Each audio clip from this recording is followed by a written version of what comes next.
Tapi sebelum itu, bila kita kembali menyatukan hati kita di dalam doa. Mari kita berdoa. Ya Allah, Bapa kami yang bertata di dalam kerajaan surga, kosongkan hati dan pikiran kami ya Tuhan, dan rendahkanlah hati kami ya Tuhan untuk mendengarkan suara-Mu ya Tuhan. Kiranya ya Tuhan, Roh Kudus-Mu lah yang menerangi hati dan pikiran kami ya Tuhan, untuk firman yang akan disampaikan ya Tuhan. Biarlah Engkau yang berbicara ya Tuhan, dan sembunyikanlah hamba ya Tuhan di balik kayu salib-Mu. Ampunkan ya Tuhan dosa dan kesalahan kami. Di dalam nama Tuhan Yesus kami berdoa dan mengucapkan syukur. Amin. Baik, untuk mengawali renungan ini saya akan mengambil satu ilustrasi. Ya.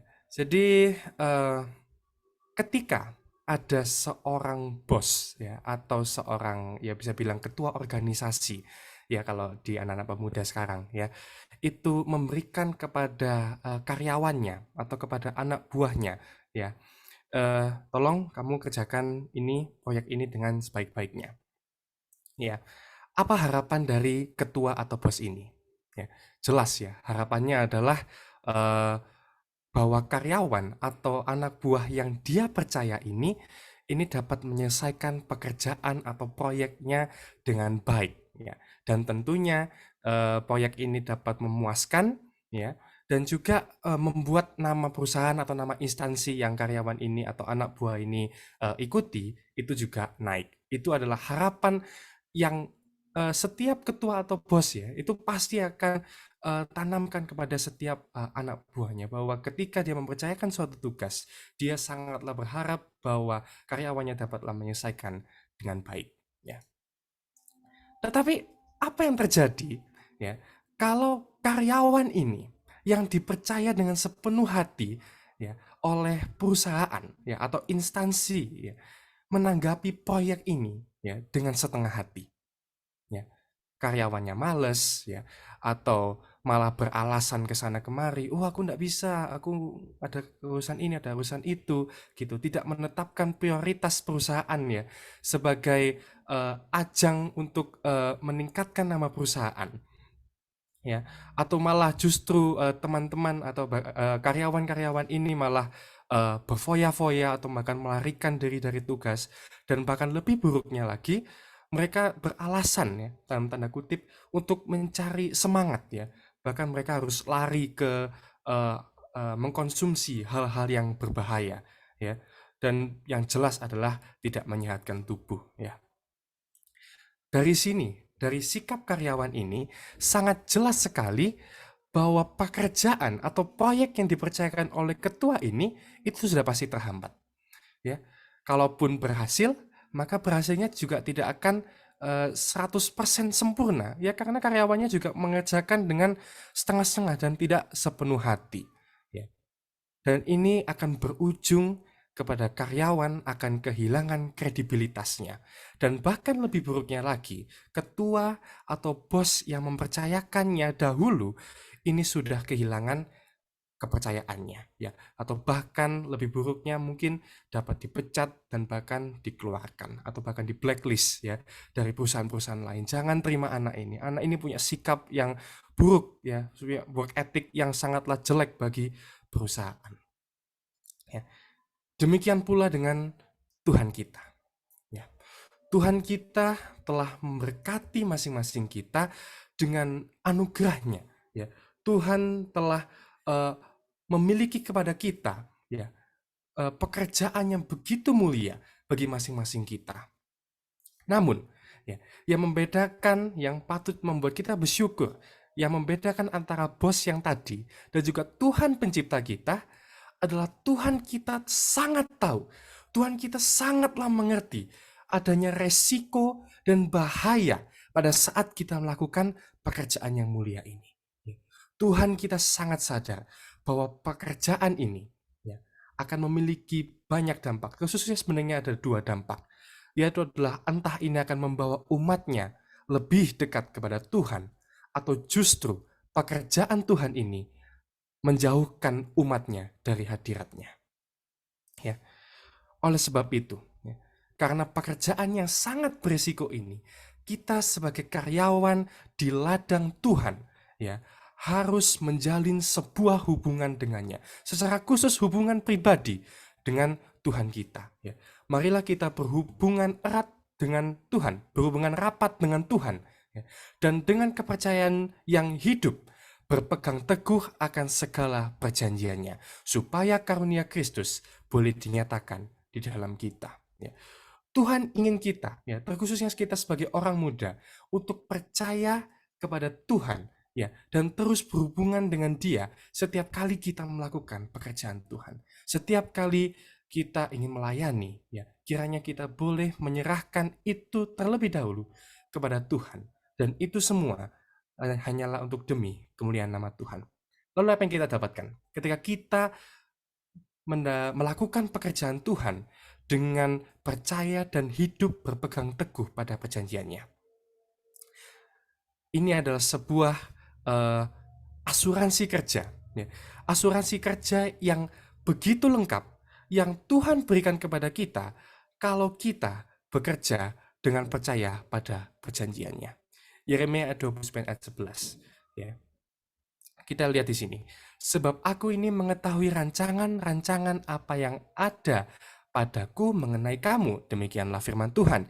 Yaitu rancangan damai sejahtera dan bukan rancangan kecelakaan.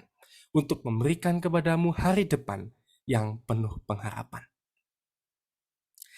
Ini adalah sebuah asuransi pekerjaan yang tidak ditawarkan oleh agen-agen lain. Mungkin Bapak Ibu sekalian silakan ditanyakan ke agen-agen asuransi lain. Bisa nggak asuransi ini menjamin kehidupan saya ke depan, 1 hari ke depan? Bisa nggak kalian menjamin kehidupan saya bisa tenang, nyaman, dan saya masih bisa memiliki pengharapan di hari depan? Tidak ada asuransi kerja yang begitu melegakan, begitu aman, dan juga begitu terpercaya daripada asuransi dari surga ini. Ya, dari Yeremia 29 ayat 11 ini. Ya. Jaminannya apa yang di sini? Apa yang ditawarkan dari asuransi pekerjaan ini? Bukan per tahun, bukan per bulan, bukan per hari, bukan per minggu juga. Tetapi di sini diasuransikan jaminannya adalah per hari. Ya. Eh, mungkin saya bisa menanyakan satu orang, mungkin saudara Kevin mungkin. Saat ini saudara Kevin umurnya berapa?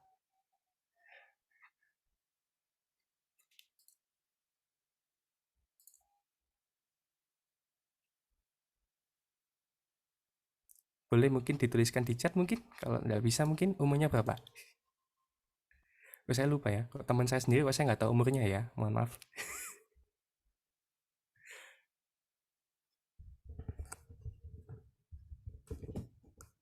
Boleh deh di chat mungkin.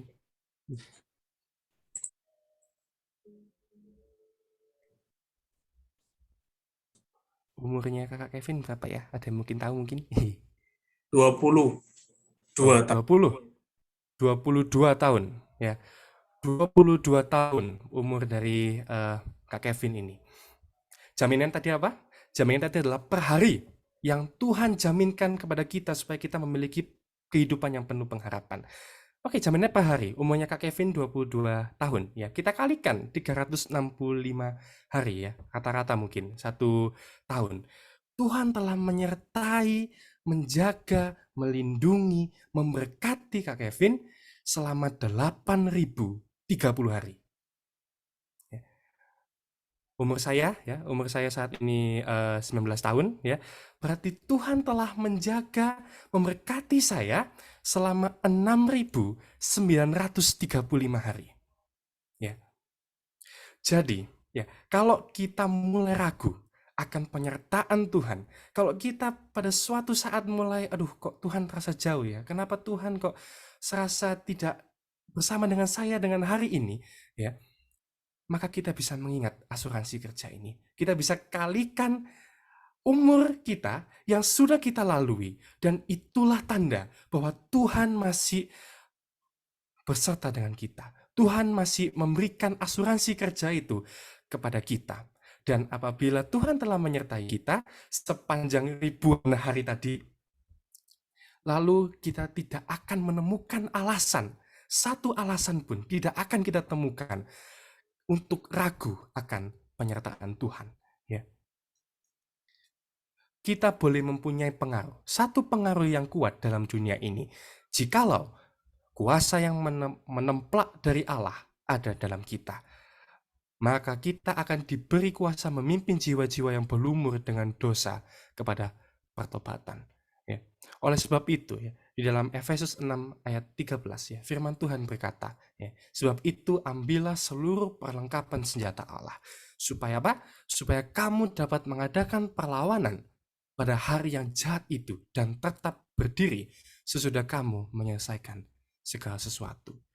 Efesus 6 ayat 13 menjelaskan kepada kita bahwa kita sebagai karyawan dari Tuhan itu harus bersiap, ya, untuk menghadapi bukan hari-hari yang baik lagi, tetapi sih dikatakan dengan jelas bahwa hari yang kita hadapkan adalah hari-hari yang jahat. Dan satu-satunya cara untuk kita boleh mendapatkan perlengkapan senjata Allah atau perlengkapan pekerjaan Allah adalah dengan hubungan yang intens, hubungan yang erat, ya, yang konsisten dengan Tuhan secara pribadi kita masing-masing. Ya. Dan sebagai anak muda, ya, saya terutama, ya, kita selalu diingatkan berulang kali bahwa tujuan utama setiap pekerjaan Tuhan atau pelayanan Tuhan adalah bukan untuk nama kita, tetapi itu semua untuk kemuliaan dan nama Tuhan. Ya. Tujuan kita bukan supaya menjadi yang terbesar, tetapi tujuan kita satu-satunya yaitu memuliakan nama Allah. Itu adalah kodrat kita selama kita menjabat sebagai karyawan dari pekerjaan Tuhan. Ya. Sebagai karyawan di dalam perusahaan surga, ini adalah kodrat yang harganya hidup atau mati, yaitu adalah kita memuliakan nama Tuhan. Ya.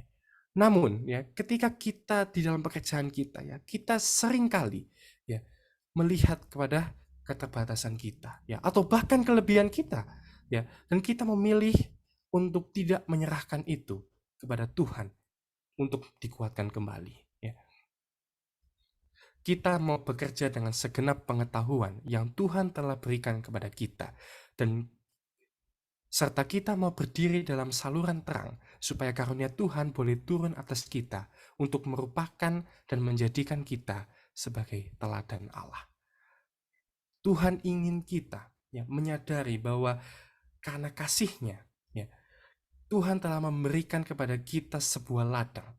Tuhan telah memberikan kepada kita sebuah pekerjaan yang mulia. Dan Tuhan ingin memanfaatkan 100% kita. 1000% dari setiap inti kehidupan kita untuk boleh itu memuliakan nama Tuhan. Dan supaya apa? Supaya kita boleh menjadi saluran kepada orang lain. Ya, dan supaya kita boleh menunjukkan kepada orang lain bahwa kita adalah gambaran dari teladan Allah itu sendiri. Surga sedang menunggu hendak mencurahkan berkat-Nya yang limpah kepada segala orang yang mau menyerahkan dirinya dalam pekerjaan Allah pada zaman akhir dari hikayat dunia ini. Ya. Ada sebuah jaminan, atau bisa saya katakan kembali asuransi yang tadi, yang diberikan kepada kita yang begitu luar biasa, ya, yang sedang menunggu kita. Ya. Tuhan, ya, memberikan kepada kita asuransi tersebut apabila kita bekerja semata-mata hanya untuk kepujian dan kemuliaan bagi nama Tuhan. Ya. Ketika kita berserah, ya, kepada Tuhan di setiap kehidupan kita, ya, disitulah Tuhan siap, ya, untuk mendatangkan berkat-Nya kepada kita. Ya. Di dalam proses, ya, di dalam proses pekerjaan ini juga bukanlah sebuah hal yang mudah, ya. Di sini dikatakan di dalam kutipan amanat kepada orang muda, ya, kita akan diuji, ya, kita akan coba, ya, kita akan dipanggil, akan bangun dan jaga segenap malam, ya. Tetapi kita diingatkan kembali bahwa biarlah pada segala waktu demikian kita minta doa dengan sungguh-sungguh kepada Allah, supaya Dia memberikan pengertian dan menerangkan jiwa kita, dan kita bisa melihat segala keuntungan yang menjadi bagian kita. Ya. Pada saat kita diuji, ya, dan pada saat kita dicobai, disitulah bisa dikatakan Tuhan menunjukkan kasih-Nya. Ya. Tuhan ingin, ya, bahwa kita di setiap saat itu makin dipersiapkan. Tuhan sangat ingin rindu ya agar kita boleh setiap hari boleh diubahkan, kita boleh semakin dipersiapkan untuk pekerjaannya. Ya, karena dia sadar, karena Tuhan kita sadar bahwa hari-hari ke depan kita bukanlah menjadi sebuah hari yang akan baik lagi, tetapi hari ke depan kita akan semakin buruk dan akan semakin buruk. Dan oleh karena itu, Tuhan ingin mencobai kita, Tuhan ingin menguji kita agar kita boleh dipersiapkan dan khususnya kita boleh dipersiapkan untuk kedatangannya yang kedua kali. Ya, kita mungkin sebagai manusia, kita sebagai karyawan dari Tuhan, dari bos kita mungkin tidak tahu bagaimana Tuhan ya di dalam tanda kutip ya menunjukkan kasihnya kepada kita. Ya, tetapi kita bisa yakin dan percaya ya, bahwa itu semua seperti yang Nabi Yeremia tadi katakan, bahwa semua yang Tuhan lakukan kepada kita, semua yang Tuhan persiapkan, segala peristiwa, segala mungkin bisa kita bilang tragedi yang mungkin terjadi di kehidupan kita, itu semua adalah demi kita mendapatkan sebuah hari depan yang penuh pengharapan. Mungkin ada satu lirik lagu, mungkin kita tahu lagu Rohani ini yang dinyanyikan oleh Laura Story, ya, yang dijudul dengan Blessings. Ya. Di refrennya itu sangatlah jelas menggambarkan bahwa terkadang kasih Tuhan itu tidak hadir dari berkat-berkat yang menguntungkan kita. Tetapi justru kadang kasih Tuhan itu datang dari tangisan. Kasih Tuhan kadang datang dari kita tidak bisa tidur sepanjang hari memikirkan masalah kita, bergumul dengan Tuhan. Ya, terkadang kasih Tuhan itu harus datang dengan sebuah kecelakaan, sebuah malapetaka. Ya, itu semua adalah sebuah kasih tersembunyi yang Tuhan rindu untuk boleh sampaikan kepada kita.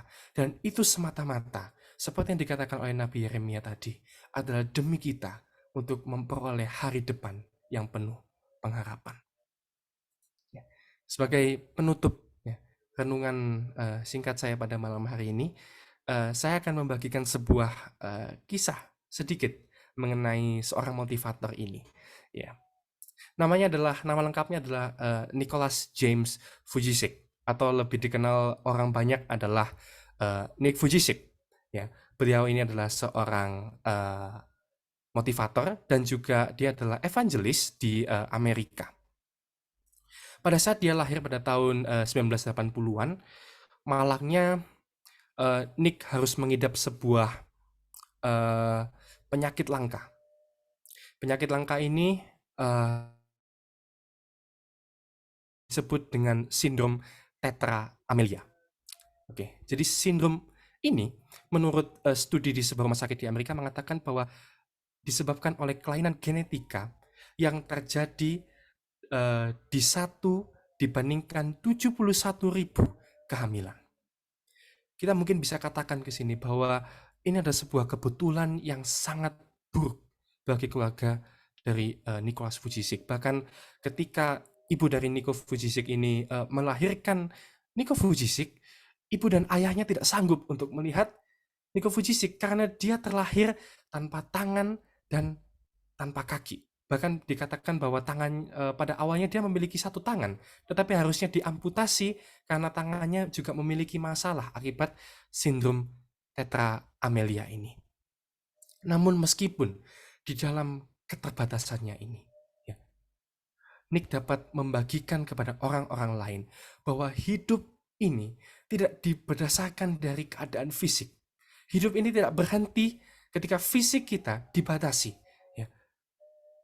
Dia memberitahukan di dalam buku-buku motivasinya bahwa keterbatasan ini bukanlah sebuah batas untuk kita boleh memuji dan memuliakan nama Tuhan. Ya. Buku-buku motivasi dia, ya, meskipun dia tergolong sebagai orang yang difabel, namun buku-bukunya ini telah diterjemahkan ke 32 bahasa dunia.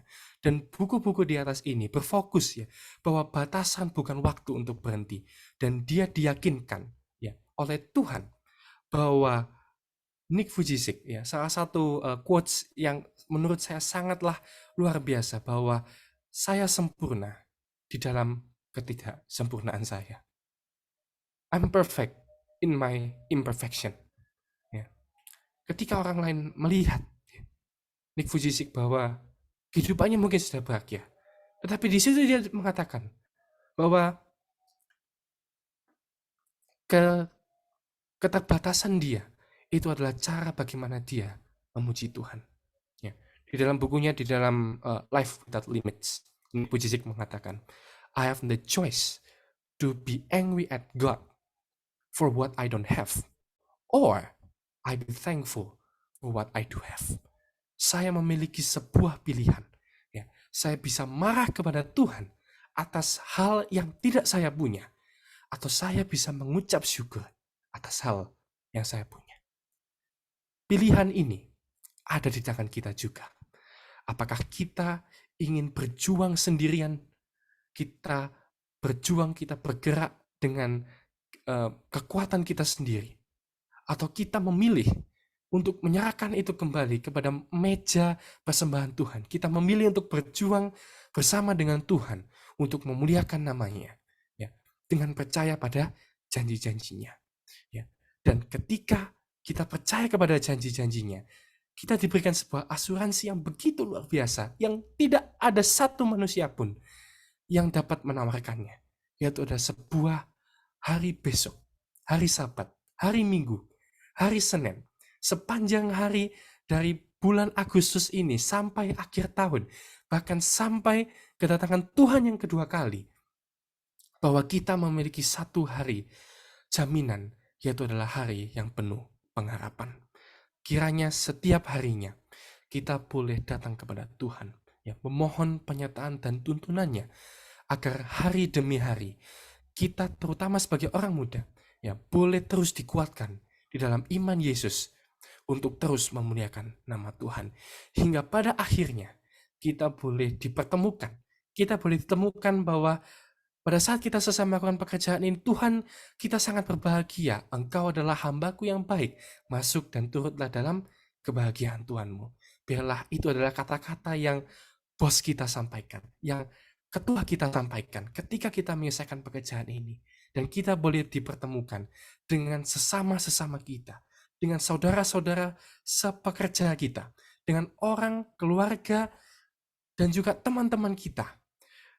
Dan terutama dengan bos kita, dengan ketua, dengan teman, dengan sahabat, dengan penebus kita, Yesus Kristus, pada saat Maranatha tiba. Kiranya Tuhan memberkati kita melalui renungan kita pada malam hari ini. Saya bawa dalam nama Tuhan Yesus. Amin.